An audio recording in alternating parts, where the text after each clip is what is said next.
We have Granny Vandiver on set. We are ready. We are ready. Stand by.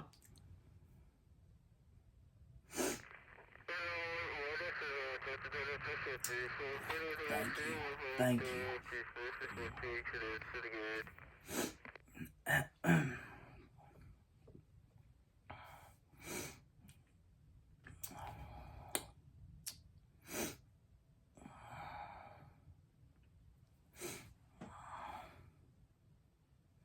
Hey, sweetheart. Hey, sweetie.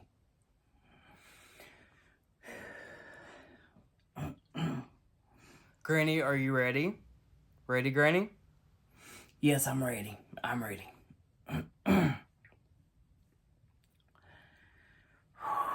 Jesus, Jesus, Jesus, Jesus, Jesus, Jesus. All right, lock that camera down. We're ready. Lord, Quiet on set. 3, 2, 1. Lights. Roll. Okay. All right. Yes. Yes. I know I'm blessed. Granny, camera 1, action. Hello, I am Granny Vandiver. My fans will know me here on YouTube. I am very, very blessed to be back here in front of the camera. Granny Vandiver, it seems to have been a very difficult year for you. Would you like to tell us what happened in your words? Well, it has been a very difficult year. I will say that. Probably people saw my life play out the last year here on YouTube. Those of the Granny Vandiver fan club, they know the struggles that I have went through and the trials and tribulations that I have overcome. Granny Vandiver, would you like to tell us how you found yourself down the road that you have the last year? Yes. Well, I guess it all started, and I would say 1967. You know, I was a Vegas showgirl, and what do you do after you get off the stage and you're in a casino? You find you a manly man that will buy you drinks, and you gamble. And that was, that was my life then,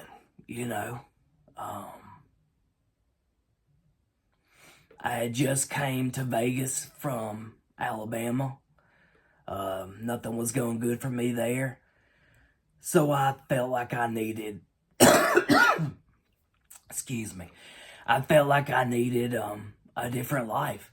And I felt like Vegas was that life. Granny, tell us how you went from Vegas showgirl to stripper. I think I had been in Vegas for probably 4 years, I guess. And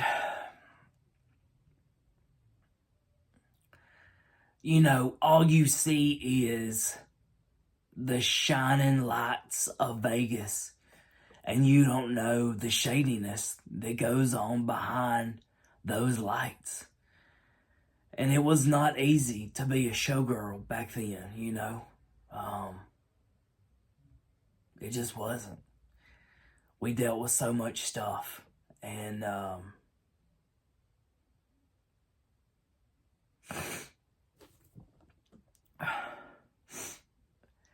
And then my 4th year there, I was told that I was no longer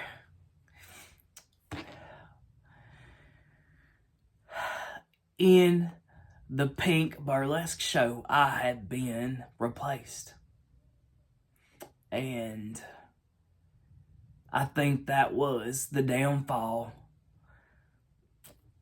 My downfall. But going from a burlesque dancer to a stripper, that's such a huge step. I mean, tell us more about that. Well, you know, here I am. I'm in Vegas, and I have to make a living somehow, you know. And when I got kicked off of the burlesque show, what else is there for me to do? I can't sing. I mean, you know, I couldn't sing. Of course, I was beautiful. Always have been. It's the Alabama in me, I guess. People loved me. And so my girlfriend said, why don't you try the strip clubs? And I said, what the hell do I have to lose? What I gotta lose? I mean, they had a buffet bar. We had free food. These men would come in and throw money at us, and so I did that for years. I mean, I absolutely loved it. I thrived in the strip club. You know, I had many gentlemen. Many a gentleman. And then I remember one night, Erica Schaefer, she had come down with the flu. And Marty said, Vivian, it's all you. And I said, well, all right, let's go do it. So my night started out regular. I had done one performance, got a standing ovation. You know, they were throwing the money at me, and they wanted an encore. This was nothing new for me. I did it many a nights. So I went back on the stage for round 2, and that's where my life took a dark turn, I feel.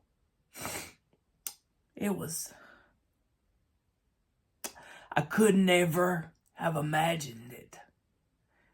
You know, I worked that pole for years. Never had a problem. Had I fell on my head a couple times? Yeah. But, you know, that's what all this hair for, you know. And, I made my way up that pole, and I was doing them flips and spin arounds, and my number was almost over with, you know. I was almost done. And then that's when I started making my descent. And when I did, about halfway down the pole, I knew I had messed up. I knew it. And I came down on my ankle and I popped. I heard that pop. And I knew it was over. It was over. And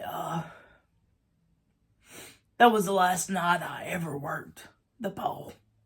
The last night.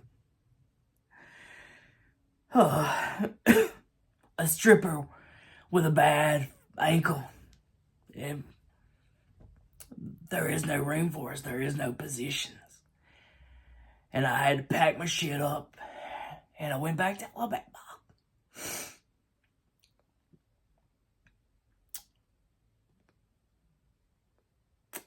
That's where I traded in my stripper heels for working heels. And I become part of the American workforce. I did a little bit of everything. I waited tables. We heard that you were a force that couldn't be reckoned with. Oh, yes. I was a mean waitress. I took care of all my babies working there at that diner. I remember it. It was Hicks, all-nighter diner. My customers love me. I mean, what can I say? You know, they absolutely love me. And I worked there for years and raised my babies. Raised them. And I got them all out of the house. And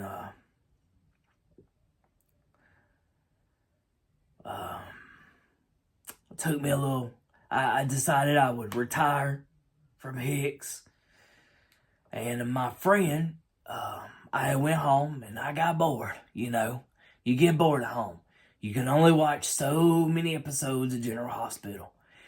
And my friend said that they were looking for greeters at the local Walmart. And so I said, well, hey, everybody loves me, you know. I can be a greeter. So I went and I filled me out an application. And Mr. Walton happened to be there at that store that day in good old Alabama. And he hired me right on the spot. He said, you got spunk. You got spunk. This coming from a man who was so rich and all he ever wear was overalls, you know? I mean, so I became a greeter at the Walmart and I loved it and I did it for 14 years. And I said, you know what? It's time for me to hang up my Walmart vest. And I turned my badge in and I took it on to the house. You know, I wanted to retire. I wanted to live my life.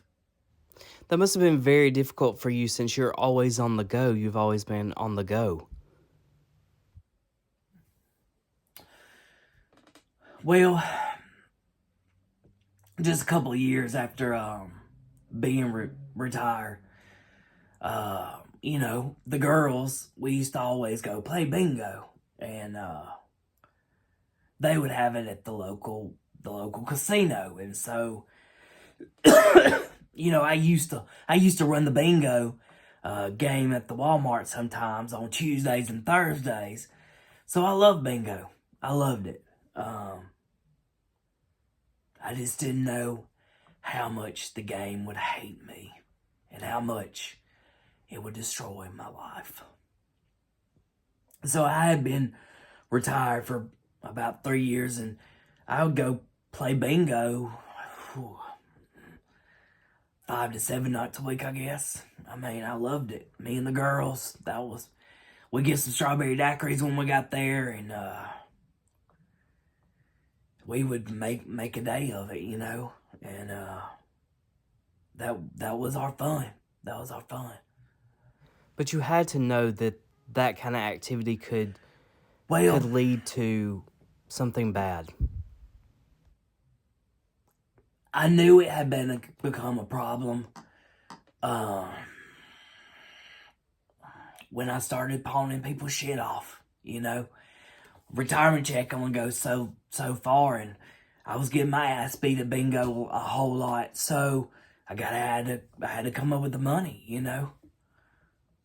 And that's what I did. And at the time, my grandson, Granny Vandiver, you know, it's his channel. Y'all know that, you know, the little fucker. He said, Granny, come on my channel. I think people really like you. And I said, well, why the hell not, you know? So I had appeared on his channel a couple times. And people really seemed to take a liking to me, you know? And I guess the fame went to my head, you know? I'm just a simple girl from Alabama. I had never had real fans like that before, I don't think. And I would read all the comments on the YouTube videos, and I realized I was a celebrity. And I would go to the bingo hall and people would walk up to me and want my autograph, and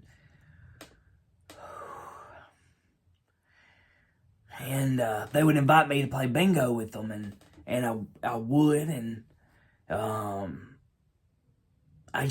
I kept on wagering more. I had to keep up. I had to keep up with the Joneses, as my mama used to say. Got to keep up with the Joneses, and that's where my life took an ugly turn, and I couldn't stop. I couldn't stop.